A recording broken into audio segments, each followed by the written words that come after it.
Hello students, welcome to Biological World. In today's lecture we are going to discuss about importance of carbon. Carbon की importance देखेंगे, कैसे carbon different bonds बनाता है, कैसे carbon की importance क्या है लिविंग ऑर्गेनिजम्स के अंदर, और डिफरेंट मॉलिक्यूल्स डिफरेंट कंपोनेंट्स बनाने के अंदर कार्बन की क्या क्या इम्पोर्टेंस है और कार्बन होता क्या है, हम इसके बारे में पढ़ेंगे। तो कार्बन एक why carbon is basic to life, हम इसके लिए आज हम डिस्कस करेंगे।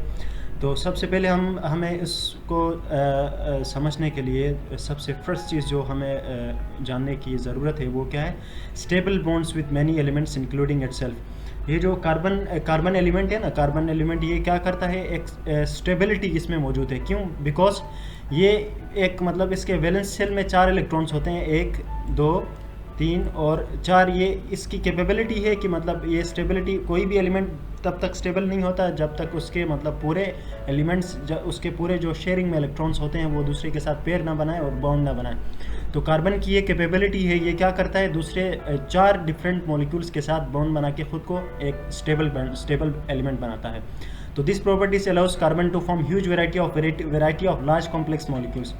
तो ये जो कैपेबिलिटी है कार्बन की, ये जो बॉन्डिंग की कैपेबिलिटी है, स्टेबिलिटी की जो कैपेबिलिटी है, तो एक कॉम्प्लेक्स मॉलिक्यूल बनाने के लिए ये मतलब इसकी स्टेबिलिटी का होना लाजमी है। जब ये स्टेबिलिटी किसी एलिमेंट में होती है तो इससे क्या बनते हैं, कॉम्प्लेक्स मॉलिक्यूल्स बनते हैं। वो complex molecules in the form of lipids भी हो सकते हैं, डिफरेंट कार्बोहाइड्रेट्स भी हो सकते हैं, प्रोटीन्स भी हो सकते हैं, न्यूक्लिक एसिड्स भी हो सकते हैं। तो हम आगे डिस्कस करेंगे प्रोटीन्स क्या होते हैं और कार्बन वो कैसे फॉर्म करते हैं, और लिपिड्स क्या होते हैं और वो कार्बन कैसे फॉर्म करते हैं। In fact, there is nearly 10 million carbon-based compounds in the living things. तो ये आप देख सकते हैं कि मतलब कार्बन कितना इंपॉर्टेंट है और कैसा एक स्टेबल एलिमेंट है, जो 10 मिलियन कार्बन बेस्ड कंपोनेंट्स जो कंपाउंड्स इन लिविंग ऑर्गेनिजम्स के अंदर, लिविंग थिंग्स के अंदर 10 मिलियन से ज़्यादा कार्बन बेस्ड कंपाउंड्स हैं। वो मैंने बताया कार्बोहाइड्रेट्स, लिपिड्स, प्रोटीन्स और न्यूक्लिक एसिड्स की फॉर्म में है। The millions of organic compounds can be grouped into just 4 main regions. You can see carbohydrates, lipids, proteins and nucleic acid. ये 4 बेसिक जो हैं वो ये 4 हैं। तो 4 मेजर टाइप्स हैं तो जो ऑर्गेनिक कंपाउंड्स की जो कार्बन से बने हुए होते हैं। तो carbon and its a compound mainly living things is known as organic compounds.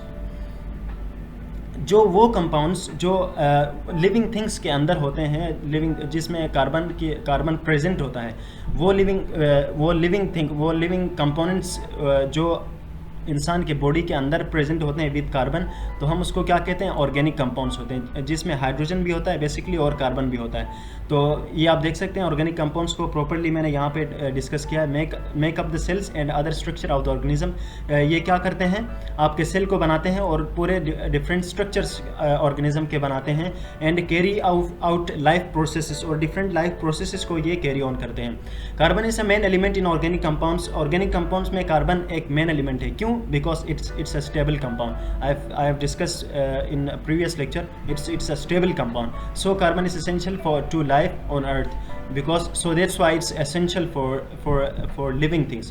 Without carbon, life as we know it couldn't exist.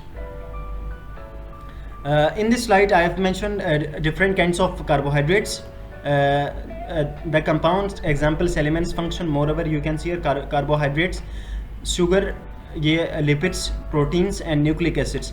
मैंने 4 मेन जो 4 वो हैं कैटेगरीज हैं, मेन जो 4 वो हैं डिफरेंट जो मेजर कैटेगरीज हैं जो कार्बन जिसमें यूज़ होता है और इंसान की बॉडी को बनाते हैं, तो वो मैंने यहाँ पे डिस्कस किया, मेंशन किया है। तो 1 बाय 1 हम इसको स्टडी करेंगे।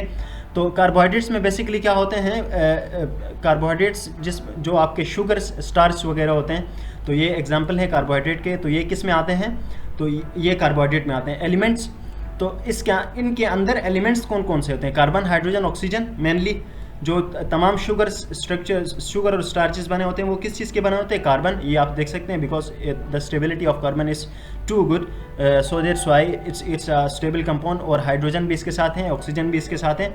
तो इसका फंक्शन क्या होता है, कार्बोहाइड्रेट्स का फंक्शन क्या होता है, ये देख सकते हैं। Provide energy to the cell, stores energy from body structure. और ये क्या करता है, सेल को एक एनर्जी प्रोवाइड करता है और स्टोर करता है। और जो सेल के अंदर एनर्जी स्टोर होती है, जो सेल के अंदर मेनली तमाम सेल्स, डिफरेंट सेल्स के अंदर जो एनर्जी स्टोर होती है वो किसकी वजह से होती है, कार्बोहाइड्रेट्स की हो सकती है। तो ये एक मोनोमर मैंने डिस्कस किया है, एक monosaccharide, the 2 to 10 carbon units. इसमें मोनोसेचराइड्स में क्या होते हैं, कार्बन की जो चेन होती है वो जिसमें 2 से लेके 10 तक कार्बन्स होते हैं और इनकी एक स्टेबल चेन बनी हुई होती है। और इसी तरह लिपिड्स में कौन कौन से आते हैं आपको पता है, fats and oils are included in lipids category and you can see here now as well. यहाँ पे भी क्या है, कार्बन, हाइड्रोजन, ऑक्सीजन, ये 3 मेन क्या है, एलिमेंट्स हैं। इसमें भी क्या होता है, stores energy, form cells, membranes, carries messages. तो ये भी इसी सेम काम में, मतलब आपके लिपिड्स भी एक सेम इनका फंक्शन है। और प्रोटीन्स क्या होते हैं, enzymes and antibodies are proteins. Antibodies क्या होते हैं, एंजाइम्स वो होते हैं जो आपकी बॉडी के अंदर डिफरेंट केमिकल रिएक्शंस होते हैं उनको परफॉर्म करने के लिए जो डिफरेंट एलिमेंट्स रिक्वायर्ड होते हैं केमिकल रिएक्शंस के लिए, तो उनको एंजाइम्स कहते हैं।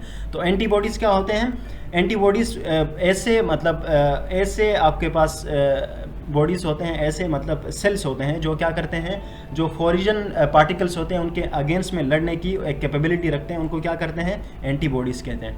तो इसमें भी क्या होता है, carbon, hydrogen, oxygen, nitrogen, sulphur, और इन एंजाइम्स में भी ये आ सकते हैं ये सारे। तो बेसिकली जो मेन क्राइटेरिया वो कार्बन का है। तो ये कार्बन एक मेन सोर्स है।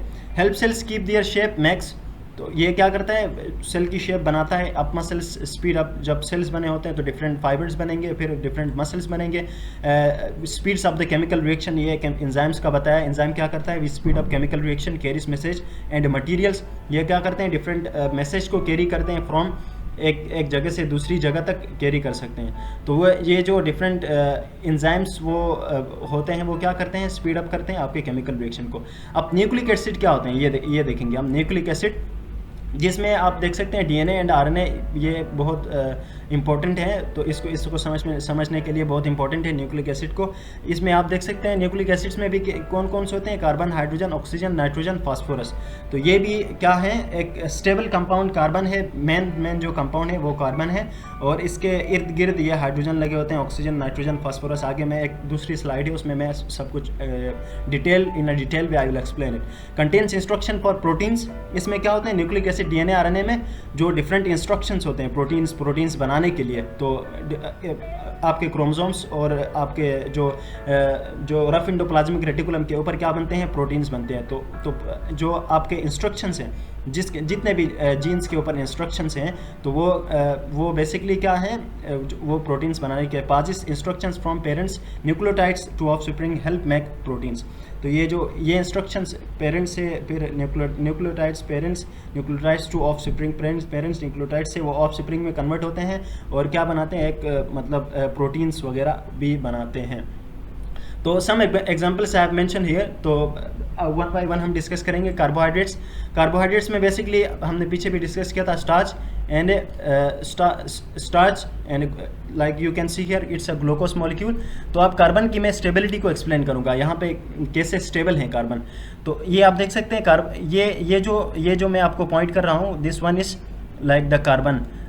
जो आप रिंग स्ट्रक्चर में ना, रिंग स्ट्रक्चर के अंदर जितने भी कॉर्नर्स होते हैं बेसिकली वो क्या मेंशन कर रहे होते हैं, कार्बन। ये भी कार्बन है, this one is also carbon, this one is also carbon, this one is oxygen, you can see here. अगर यहाँ पे ऑक्सीजन का जीरो नहीं होता तो ये भी कार्बन होता।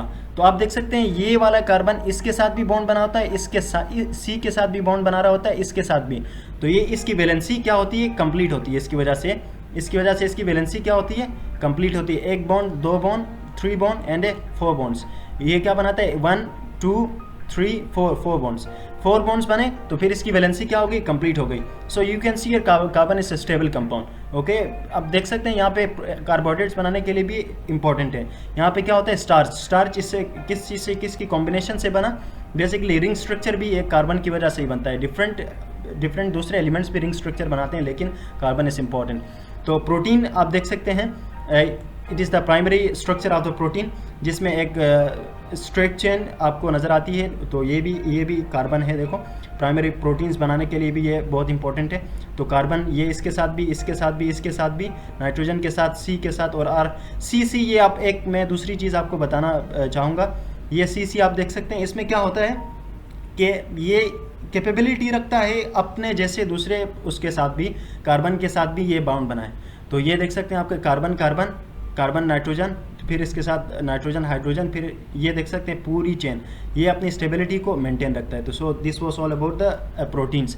और फिर इसके बाद आप देख सकते हैं लिपिड्स में diacetyl and 3 hydroxy 2 butane, this one is also example of lipid. तो ये भी आप देख सकते हैं, 2 कार्बन, 2 मॉलिक्यूल्स, 2 बॉन्ड्स इधर बने और एक बॉन्ड इधर बना, एक बॉन्ड इधर बना, तो इसकी वैलेंसी क्या होगी? Complete. So now again in lipids it has importance। और then in nucleic acid like you can see here amino acids structure। amino acid में क्या होता है? एक अमीनो ग्रुप होता है NH2 ग्रुप, आप देख सकते हैं NH2, 2 हाइड्रोजन है, एक नाइट्रोजन है और एंड 1 कार्बन। सो आप देख सकते हैं कितना इंपॉर्टेंस है अमीनो एसिड की स्टेबिलिटी के लिए भी। कार्बन जो मेन कंपोनेंट है वो कौन सा है? कार्बन है। तो ये हाइड्रोजन के साथ फिर ये साइड चेन डी बनाता है। साइड चेन में कौन से आ सकते हैं? मिथाइल और इथाइल ग्रुप दोनों आ सकते हैं। मिथाइल ग्रुप CH3 और CH2 भी आ सकते हैं, इथाइल ग्रुप CH2। और फिर कार्बोक्सिल ग्रुप ये आप देख सकते हैं COOH। तो COOH इसके साथ भी एक बना, 2 बॉन्ड्स इसके साथ बने, 4 ये भी एक स्टेबिलिटी इसकी कंप्लीट हो गई। So this was all about the structure and function. This was all about the structure and function of the carbon in different places in carbohydrates, lipids and proteins. If you like the video, kindly share to your friends and subscribe to my channel Biological World. Thank you so much for watching the video.